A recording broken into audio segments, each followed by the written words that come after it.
Hello friends, स्वागत है आपका यूटेरिया पे। मैं प्रवीण कुमार आप लोगों का स्वागत करता हूं। आज से फिर से हम लोग शुरू कर रहे हैं हिस्ट्री के बचे हुए पार्ट्स को। तो एंशिएंट हिस्ट्री के 10 वीडियो के आसपास में 10-12 वीडियोस हैं जो बचे हुए हैं। तो सबसे पहले उसको कंप्लीट करेंगे, फिर उसके बाद हम लोग मध्यकालीन भारत की ओर बढ़ेंगे। तो चलिए उसी क्रम को आगे बढ़ाते हैं। मौर्य वंश का पहला वीडियो जो है वो अपलोड कर दिया गया था।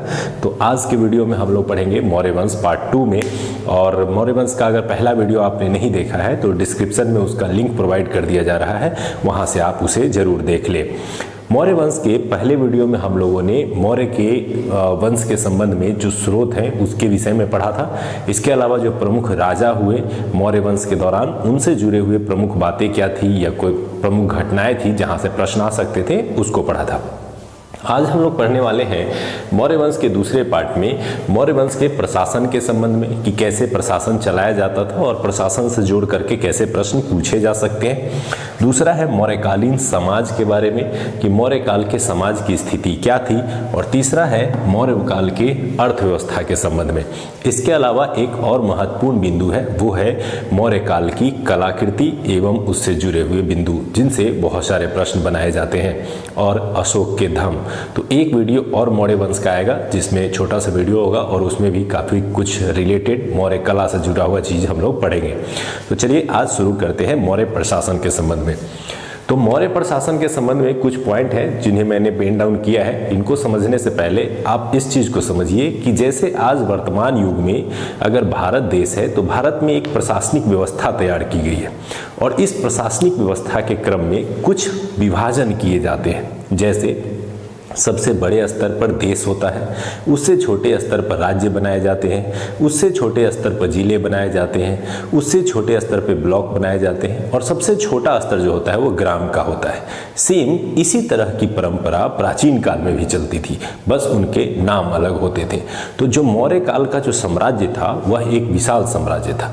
उस विशाल साम्राज्य की अगर सीमाओं की बात करें तो वर्तमान भारत से भी विशाल सीमा उस दौर में मौर्य काल की थी। अफगानिस्तान सीमा प्रांत, जो अफगानिस्तान का जो बाहरी किनारा था वहां तक मौर्य साम्राज्य का विस्तार था। अर्थात अफगानिस्तान, पाकिस्तान आदि क्षेत्र भी भारत में सम्मिलित थे उस समय। इसके अलावा अगर दक्षिण भारत में जाए तो कर्नाटक के सीमा तक जो है वह मौर्य काल का विस्तार था, मौर्य साम्राज्य का विस्तार था। पूर्वी क्षेत्र में बंगाल के क्षेत्र तक जो है वो मौर्य साम्राज्य का विस्तार था। तो एक विस्तृत क्षेत्र जो है वो मौर्य साम्राज्य के अधीन था। इस बड़े से मौर्य साम्राज्य को कई छोटे छोटे प्रांतों में विभाजित किया गया था। प्रांतों को विषय में विभाजित किया गया था और विषय को ग्राम में विभाजित किया गया था। तो इस तरह से वर्तमान परंपरा के अनुसार ही उस समय भी विभाजन किया गया था। और इस सब को चलाने के लिए जैसे आज के युग में हम देखते हैं कि केंद्रीय स्तर पर प्रधानमंत्री होते हैं, राज्य स्तर पर मुख्यमंत्री होते हैं, जिला स्तर पर जिला मजिस्ट्रेट होते हैं और ग्रामीण स्तर पर मुखिया होते हैं। इसी तरह की परंपरा मौर्य काल में भी देखने को मिलती है। जो सबसे महत्वपूर्ण व्यक्ति होते थे प्रशासन के केंद्र में वह थे राजा। क्यों? क्योंकि वह दौर जो था वो राजतंत्र का था और आज का जो दौर है वो है लोकतंत्र का। तो दोनों ही दौरों में काफ़ी कुछ सिमिलरिटीज मिलती हैं, बस अंतर यही है कि राजा में ऐसी शक्तियाँ नहीं थी जिससे वह निरंकुश हो सकता था और लोकतंत्र में शक्तियों का विभाजन हो जाता है जिसके कारण वह व्यक्ति निरंकुश नहीं हो पाता है। तो इसी चीज़ को अगर आपने समझ लिया है तो प्रशासन को समझना बहुत आसान है। चलिए वर्तमान परिस्थितियों से ही को रिलेट करते हुए हम लोग पढ़ेंगे इस प्रशासन व्यवस्था को और मजा लेंगे। तो सबसे पहले आते हैं कि मौर्य प्रशासन में जो थे वो थे राजा। राजा सबसे हेड हुआ करते थे और जितनी भी प्रशासनिक व्यवस्था थी, जितनी भी सैनिक शक्ति थी, जितनी भी न्यायिक शक्ति थी, सारी की सारी शक्तियां राजा में निहित होती थी। राजा अपने विभिन्न मंत्रियों एवं अधिकारियों के माध्यम से इन व्यवस्थाओं को चलाते थे, लेकिन फाइनल डिसीजन या सबसे ज़्यादा ताकतवर व्यक्ति अगर कहें तो वो राजा होते थे। और यहाँ एक बात याद रखना जरूरी है कि मौर्य प्रशासन को केंद्रीय प्रशासन के रूप में जाना जाता है, जिसमें केंद्र बिंदु में सारी शक्तियां निहित थी। और केंद्र बिंदु कौन होता था पूरे प्रशासन का? तो वो होता था राजा। अब राजा की सहायता के लिए बहुत सारे मंत्री होते थे। उन मंत्रियों को अमात्य कहा जाता था। इन अमात्यों में जो सबसे प्रमुख था वो था प्रधानमंत्री। और प्रधानमंत्री आप पढ़े होंगे कि चंद्रगुप्त मौर्य के समय जो प्रधानमंत्री थे वो कौन थे? तो कौटिल्य, जिन्हें चाणक्य के नाम से भी जाना जाता था। इसके अलावा भी कई मंत्री होते थे, जैसे सेनापति, पुरोहित आदि कई मंत्री होते थे। इसके अलावा मंत्रियों के साथ साथ कुछ अधिकारीगण होते थे जो प्रशासनिक व्यवस्था में राजा की सहायता करते थे।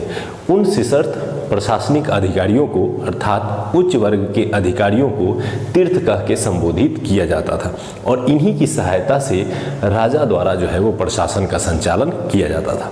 तो उसी में से कुछ एग्जाम्पल के तौर पे आप याद रख सकते हैं कि वे तीर्थ या अमात्य कौन थे जो प्रशासन में राजा की सहायता करते थे। जैसे समाहर्ता। समाहर्ता जो होते थे वो राजस्व विभाग के प्रधान होते थे और राजस्व उस दौर से लेकर के वर्तमान दौर में भी यह एक सरकार का बहुत बड़ा अंग होता है। क्यों? क्योंकि राजस्व के माध्यम से ही आमदनी होती है और जब तक किसी प्रशासनिक व्यवस्था में आमदनी नहीं होगी, खर्च नहीं किए जा सकते हैं। तो उस दौर में चूंकि कृषि सबसे बड़ा आय का स्रोत होता था, तो कृषि व्यवस्था से जो आमदनी प्राप्त होती थी वो राजस्व विभाग द्वारा प्राप्त किया जाता था। इस प्रकार के जो आय प्राप्त होते थे उसको बलि या भाग जैसे नाम से भी पुकारा जाता था। तो बलि या भाग के माध्यम से यह राजस्व संग्रह किया जाता था और राजस्व संग्रह का जो सबसे बड़ा अधिकारी होता था उसे क्या कहते थे? समाहर्ता। इसके अलावा सन्निधाता जो कि राजकीय कोषाध्यक्ष होता था, जो कोषा का अध्यक्ष कहलाता था वो सन्निधाता वर्तमान वित्त मंत्री के समान होता था। सीता अध्यक्ष कौन थे? तो ये राजकीय कृषि विभाग के अध्यक्ष होते थे जो कि संपूर्ण कृषि गतिविधियों के हेड हुआ करते थे। और एक चीज यहाँ से और याद रख लेंगे कि सीता भूमि उस समय काफी प्रचलित वर्ड थी मौर्य काल में। सीता भूमि, सरकारी भूमि को सीता भूमि कह करके संबोधित किया जाता था, अर्थात राजकीय भूमि को सीता भूमि कहा जाता था। पन्याध्यक्ष कौन थे? तो वाणिज्य विभाग के जो हेड होते थे उन्हें पन्याध्यक्ष के रूप में भी जाना जाता था। अक्षपटलाध्यक्ष तो ये महालेखाकार थे। इस प्रकार से कई ऐसे अधिकारीगण थे जिनकी सहायता से राजा शासन व्यवस्था को संचालित करते थे। तो ऐसे में इसकी सूची जो है आपको, आपके पास अगर कोई भी प्राचीन इतिहास की बुक होगी तो उससे आप इस सूची को याद कर सकते हैं। महत्वपूर्ण जो अधिकारीगण थे और उनके कार्य क्या थे इसको जरूर थोड़ा सा ध्यान रखिएगा, क्योंकि यहाँ से कुछ ऑब्जेक्टिव प्रश्न बनाए जाते हैं, तो इनको ध्यान रखने की जरूरत है। अब राजा को इतने बड़े साम्राज्य का जब वो मालिक बनते थे तो उस साम्राज्य को, शासन को चलाने के लिए उन्हें सैन्य की आवश्यकता होती थी। तो सैनिक विभाग जो था वो एक महत्वपूर्ण विभाग हुआ करता था और सैनिक विभाग का जो हेड था वो कहलाता था सेनापति। सेनापति विभिन्न सैनिकों के माध्यम से सेना का संचालन करते थे और राजा का सहयोग करते हैं। उस समय के इतिहासकारों में जस्टिस और प्लिनी यह बताते हैं कि मौर्य काल में 4 प्रकार की सेना देखने को मिलती है। पैदल सेना जो कि पैदल यात्रा करके जो है सेना में पार्टिसिपेट करते थे। हाथी सेना जिसमें हाथी को रखा जाता था। घुड़सवार सेना जिसमें घुड़सवारी करते हुए सेना का प्रयोग किया जाता था। और रथ। इस प्रकार से पैदल, हाथी, घुड़सवारी और रथ के माध्यम से सेना का प्रयोग किया जाता था। प्लिनी के अनुसार लगभग 6 लाख जो है वो पैदल सेना, 30,000 घुड़सवार और 9,000 हाथी जो है वो चंद्रगुप्त मौर्य की सेना में शामिल थे और जिसकी सहायता से उसने पूरे भारत को जीत लिया था। अब ये कहाँ तक सत्य है ये कहना कठिन है, लेकिन प्लिनी एवं जस्टिन दोनों ने ही एक विशाल सेना होने के विषय में यह जानकारी जरूर दी है। तो सेना से संबंधित जो पॉइंट है इसे जरूर याद रखेंगे। इसके अलावा मेगास्थनीज ने कहा है कि 6 समितियां जिसमें 5-5 सदस्य थे ये मिल करके सेना का रख रखाव संबंधी जिम्मेदारी उठाते थे। तो इस प्रकार से सैन्य विभाग एक संतुलित, संगठित और बृहत विभाग था जिसकी सहायता से राजा संपूर्ण शासन व्यवस्था को संचालित करने का प्रयास करते थे। अब बात करते हैं न्याय व्यवस्था। तो प्रशासन का एक विभिन्न अंग होता है कि जहां न्यायिक व्यवस्था सुदृढ़ होगी वहां प्रशासन लंबे समय तक चल सकता है। ऐसे में यहाँ पर एक सुदृढ़ प्रशासन के साथ साथ सुदृढ़ न्याय व्यवस्था स्थापित करने का प्रयास किया गया। न्याय का सबसे बड़ा हेड खुद राजा होता था क्योंकि राजा में ही न्यायिक शक्तियाँ बनी थी। लेकिन इतने बड़े विशाल साम्राज्य का अकेले राजा द्वारा न्याय कर पाना कठिन था। ऐसे में अलग अलग छोटे छोटे क्षेत्रों में कई ऐसे स्थानीय न्यायालय स्थापित किए गए। इन स्थानीय न्यायालय के जो हेड होते थे, जो न्यायिक कार्य करते थे, उनको राजू कहा जाता था। लेकिन न्यायालय 2 भागों में बटा हुआ था। एक ऐसा न्यायालय था जिसमें दीवानी मामले सुलझाए जाते थे, जैसे जमीन से जुड़े हुए विवाद आदि, और एक ऐसे न्यायालय थे जिसमें फौजदारी मामले सुलझाए जाते थे, जैसे चोरी, डकैती, खून, इस तरह के मामलों को सुलझाने के लिए फौजदारी मामले थे। तो दोनों ही प्रकार के न्यायालय के उदाहरण जो है वो मौर्य काल में देखने को मिलते हैं। धर्मस्थीय न्यायालय उन्हें कहा जाता था जिसमें दीवानी मामलों की सुनवाई की जाती थी, और कंटक शोधन न्यायालय वो होते थे जिसमें फौजदारी मामलों की सुनवाई की जाती थी।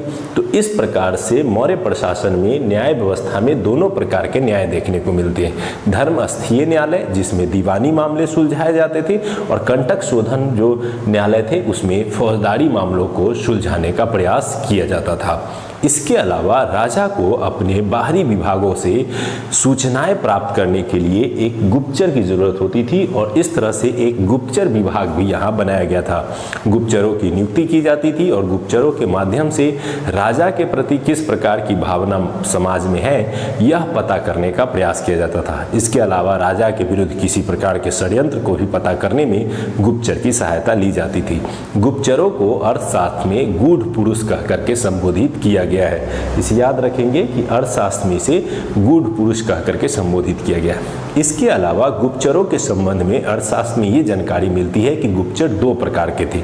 एक वैसे गुप्तचर होते थे जो किसी स्थान विशेष पर रहकर राजा के संबंध में या समाज के संबंध में जानकारी इकट्ठा करते थे, और दूसरा वैसे गुप्तचर होते थे जो पूरे समाज में घूम घूम कर सूचनाओं को एकत्रित करते थे। तो जो एक जगह स्थिर रहते थे उनको कहा जाता था संस्था, और जो घूम घूम करके जानकारी इकट्ठा करते थे उनको कहा जाता था संचार। तो इस प्रकार से संस्था और संचार के माध्यम से जासूसी की जाती थी, और गुप्तचरों का प्रयोग करके राजा अपने प्रशासनिक व्यवस्था को और मजबूत बनाने का प्रयास करते थे। तो यहाँ हम लोगों ने मूल रूप से देखा कि राजा के बाद विभिन्न प्रकार के मंत्री, फिर सैन्य विभाग, फिर न्याय विभाग, और फिर गुप्तचर विभाग का प्रयोग जो है वो प्रशासन के क्षेत्र में मजबूती लाने के लिए किया जाता था। अब बात करते हैं कि जैसे हमने पढ़ा कि बड़े से देश को कई प्रांतों में विभाजित किया जाता था, तो उसी प्रकार से प्रांतों में विभाजित किया गया था, और मौर्य साम्राज्य जो इतना विशाल साम्राज्य था उसको 5 प्रांतों में विभाजित किया गया था। इन प्रांतों को चक्र भी कहा जाता था। तो ये 5 प्रांत याद रखेंगे, जो कि आप थोड़े से भारत के मैप को दिमाग में लाएंगे तो आसानी से याद हो जाएगा। एक था उत्तरापंथ जो उत्तर का भाग था, इसकी राजधानी तक्षशिला में थी जो पाकिस्तान क्षेत्र में पड़ता है। तो उत्तर का भाग जो जम्मू कश्मीर से लेकर के पाकिस्तान, अफगानिस्तान तक विस्तृत था, उसकी राजधानी थी तक्षशिला। दक्षिणापंथ जो दक्षिण भारत में स्थित था, इसकी राजधानी थी स्वर्णगिरी।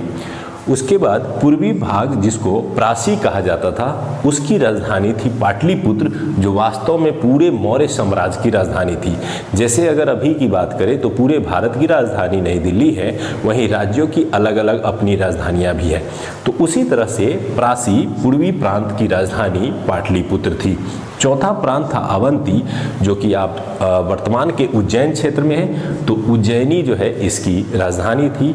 और 5वां प्रांत था वह जिसे अशोक ने जीता था, कलिंग, उड़ीसा, और इसकी राजधानी थी तोसली। तो इस प्रकार से मौर्य साम्राज्य को, इतने विशाल साम्राज्य को 5 प्रांतों में विभाजित किया गया था। इन 5 प्रांतों में उत्तरापंथ, दक्षिणापंथ, प्रासी यानी पूर्वी, उसके बाद उज्जैनी अवंती क्षेत्र, और 5वां है कलिंग क्षेत्र। इसके राजधानी को भी याद रखना बहुत आसान है। उत्तर भारत को याद करेंगे तो तक्षशिला, दक्षिण भारत को याद करेंगे तो स्वर्णगिरी, पूर्वी भारत को याद करेंगे तो पाटलिपुत्र, और पश्चिमी भारत में है अवंती, तो वहाँ का उज्जैनी, और लास्ट है कलिंग जो कि उड़ीसा था, इसकी राजधानी थी तोसली। तो इस तरह से पूरे साम्राज्य को 5 प्रांतों में विभाजित किया गया था। प्रांतों को छोटे छोटे पार्ट में विभाजित किया गया था जिसे विषय कहा जाता था। इस विषय के जो हेड होते थे वो विषयपति कहलाते थे, जबकि प्रांतों के जो हेड होते थे वो राजा के पुत्र होते थे, उन्हें राजुक कहा जाता था। माफ कीजिएगा, राजा के पुत्र होते थे, राजन या कुमार कहा जाता था। जैसे आपने पढ़ा होगा कि अशोक राजा बनने से पहले अवंती का जो है राज्यपाल हुआ करता था। तो इस तरह से राजा बनने वाले वे उत्तराधिकारी राजा बनने से पहले प्रांतों के हेड बन करके कार्य करते थे और अनुभव प्राप्त करते थे, और उन्हीं अनुभवों का प्रयोग वह पूर्णतः राजा बन जाने के बाद करते थे। तो विषयों में विभाजित किया गया था। विषयों के विषय में कहा जाता है कि विषयपति या जो प्रादेशिक होते थे उसके हेड होते थे और वो स्थानीय प्रशासन को देखरेख करते थे। इसके अलावा इसके नीचे भी गांवों के छोटे छोटे समूह बनाए गए थे। उसमें 10 गांवों के समूह को गोप कहा जाता था और इसका जो हेड होता था वो गोप कहलाता था। और सबसे जो निचली इकाई थी, वर्तमान समय के अनुसार ही उस समय भी ग्राम थी जो सबसे छोटी इकाई होती थी। तो क्वेश्चन कई बार पूछा भी जाता है कि प्रशासन की सबसे छोटी इकाई क्या थी, तो ग्राम। सबसे बड़ी इकाई क्या थी, तो देश। तो ग्राम होता था सबसे प्रशासन की छोटी इकाई और इसका जो हेड होता था वो कहलाता था ग्रामिक और उसकी सहायता से ग्राम प्रशासन चलता था। तो इस प्रकार आप समझ सकते हैं कि वर्तमान परिस्थितियों के समान ही मौर्य काल में भी ग्राम स्तर, ब्लॉक स्तर, जिला स्तर, राज्य स्तर और देश स्तर के प्रशासन निर्धारित किए गए थे। उसके लिए अधिकारी चुने जाते थे और उन अधिकारियों की सहायता से राजा द्वारा प्रशासन चलाया जाता था। अब बात करते हैं कि ये तो हो गया संपूर्ण प्रशासन, लेकिन वर्तमान समय में जैसे कि हमारे देश में कुछ नगर फैले हुए हैं तो कुछ गांव। उस समय भी मौर्य काल में कुछ नगर थे, जैसे ये प्रमुख राजधानियां नगर थीं। तो इन नगरीय प्रशासन के लिए अलग से प्रशासनिक व्यवस्था बनाई गई थी, क्योंकि नगरों की जनसंख्या हमेशा ज़्यादा होती थी, प्रशासनिक दुविधाएं वहाँ बढ़ जाती हैं। तो ऐसे में नगर प्रशासन को चलाने के लिए विशेष प्रशासन की आवश्यकता पड़ी थी। मेगास्थनीज ने अपने इंडिका पुस्तक में इस नगरीय प्रशासन के संबंध में विस्तृत चर्चा की।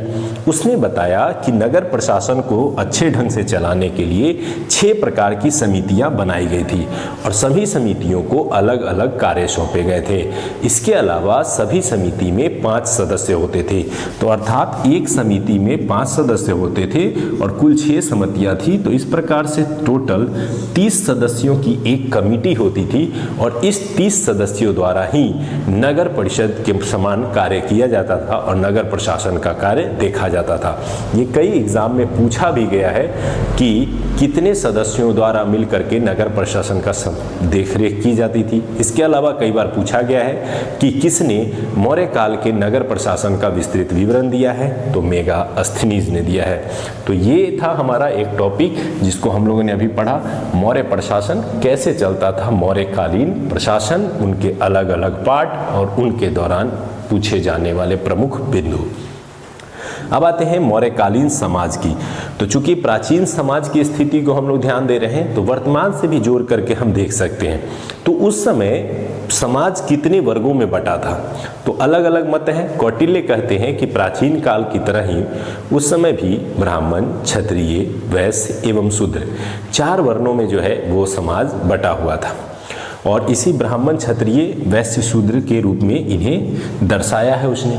लेकिन कौटिल्य ये भी कहते हैं कि समाज में बदलाव आ गया था, शूद्रों की स्थिति ठीक हो गई थी, लेकिन फिर भी इस समय ब्राह्मण एवं क्षत्रियों का वर्चस्व जो है इन दोनों की तुलना में अधिक था। लेकिन कौटिल्य ने शूद्र को भी आर्य कह के संबोधित किया। इसका महत्वपूर्ण कारण ये था कि समाज में अब कृषि से लेकर के व्यापार सभी कार्यों में शूद्रों की भूमिका बढ़ने लगी थी। लेकिन जो भी हो, कौटिल्य ने समाज को 4 वर्गों में ही बांटा है। लेकिन उसी समय के लेखक मेगास्थनीज, जो कि एक यूनानी लेखक था, इसने कहा है कि समाज 7 वर्गों में बटा हुआ था। इसका वास्तविक कारण ये है कि मेगास्थनीज ने भारतीय समाज को उनकी व्यवस्था के आधार पर नहीं बल्कि उनके कार्यों के आधार पर बांटा। यही कारण है कि मेगास्थनीज ने भारतीय समाज को 7 वर्णों में विभाजित कर दिया है। मेगास्थनीज के अनुसार पहला जो वर्ण था वो दार्शनिकों का था, दूसरा जो था वो था किसानों का, तीसरा अहीर का, चौथा कारीगर का समूह, 5वां सैनिक का, 6ठा निरीक्षक का और 7वां सभासद अर्थात जो राजा की सभा में पार्टिसिपेट करते थे। इस तरह से मेगास्थनीज ने भारतीय समाज को 7 वर्गों में विभाजित करके दर्शाया है और यह बीपीएससी में प्रश्न के रूप में भी पूछा गया था कि भारतीय समाज को मेगास्थनीज ने कितने वर्गों में विभाजित किया था। तो 7 वर्गों में, जबकि कौटिल्य ने विभाजित किया था 4 वर्गों में। अगर बात करें समाज की, तो समाज में पुरुषों के साथ साथ महिलाओं की स्थिति की चर्चा करना अनिवार्य होता है। तो यहाँ अगर हम लोग देखें मौर्य समाज में, तो पिछले काल से चले आ रहे स्थितियों में कुछ हद तक महिलाओं की स्थिति में सुधार देखने को मिलता है। वो इसलिए कि महिलाओं को शिक्षा का अवसर मिलता है, लेकिन यहाँ पर बहुत ज़्यादा सुधार भी देखने को नहीं मिलता है, क्योंकि यहाँ पर तलाक देने की प्रथा थी और इसके अलावा वेश्यावृत्ति की प्रथाएं भी देखने को मिलती है। मौर्यकालीन समाज में जो महिलाएं वेश्यावृत्ति करती थी, उन्हें रूपा जीवा कह करके जो है संबोधित किया जाता था। तो इस प्रकार से स्त्रियों की स्थिति ठीक जरूर थी, लेकिन बहुत ज़्यादा ठीक देखने को नहीं मिलती है।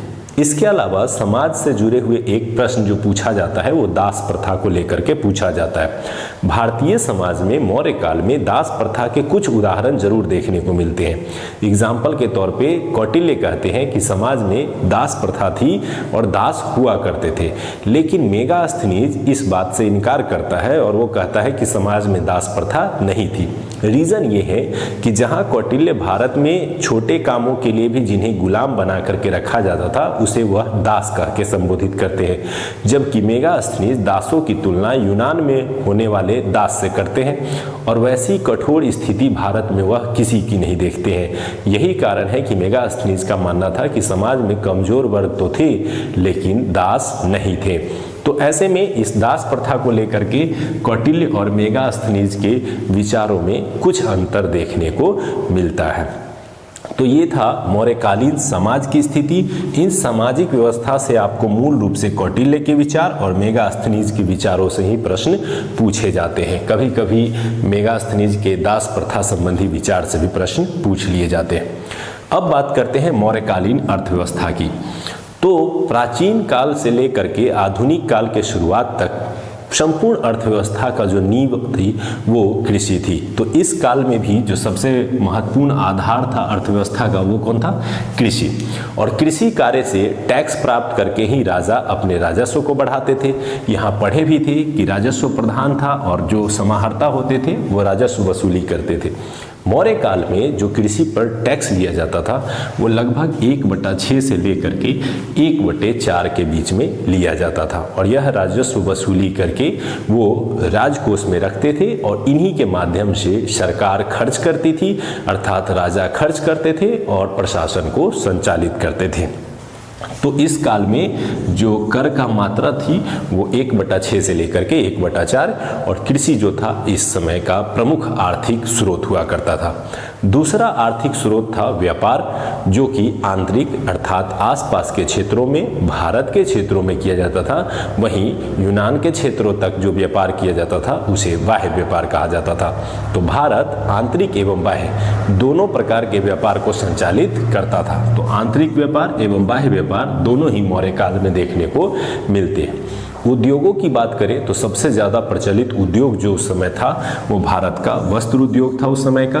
तो ये पूछा जा सकता है कि मौर्य काल में सबसे प्रमुख जो उद्योग था वो किस चीज़ का था? तो वस्त्रों का उद्योग जो है वो सबसे प्रमुख था। इन संपूर्ण व्यापार को संचालित करने के लिए मुद्रा का प्रयोग किया जाता था और मुद्रा की सहायता से ही व्यापार संचालित किया जाता था। आपने पढ़ा होगा कि जहाँ इंडस वैली सिविलाइजेशन और उसके बाद के कालों में वस्तु विनिमय की परंपरा थी, तो अब चूंकि भारत में मुद्रा का विकास हो चुका था, तो ऐसे में व्यापार करने के लिए मुद्रा का प्रयोग किया जाता था और चांदी के सिक्कों का प्रयोग जो है वो सर्वाधिक करने का प्रयास किया जाता था। इसके अलावा भी सोने और अन्य जो है धातु का प्रयोग देखने को मिलता है। यहाँ पर व्यापार के क्रम में टैक्स चोरी की भी घटनाएं होती थी। तो चूंकि राजा के पास अगर आय सृजित नहीं होगा तो वह कहीं से भी प्रशासन को बेहतर नहीं बना सकते हैं। ऐसे में आय सृजित करने के लिए कठोर नियम बनाए गए थे और राजतंत्र की एक परंपरा होती है कि जितना कठोर नियम होते हैं उतना ही राजतंत्र सक्सेसफुल होते चला जाता है। ऐसे में टैक्स चोरी करने वाले लोगों के लिए मृत्यु दंड का प्रावधान जो है वो किया गया था। यह जेपीएससी में पूछा गया प्रश्न है कि टैक्स चोरी करने के लिए कौन से दंड का प्रावधान मौर्य काल में किया गया था? तो इसके लिए मृत्यु दंड दिया जाता था।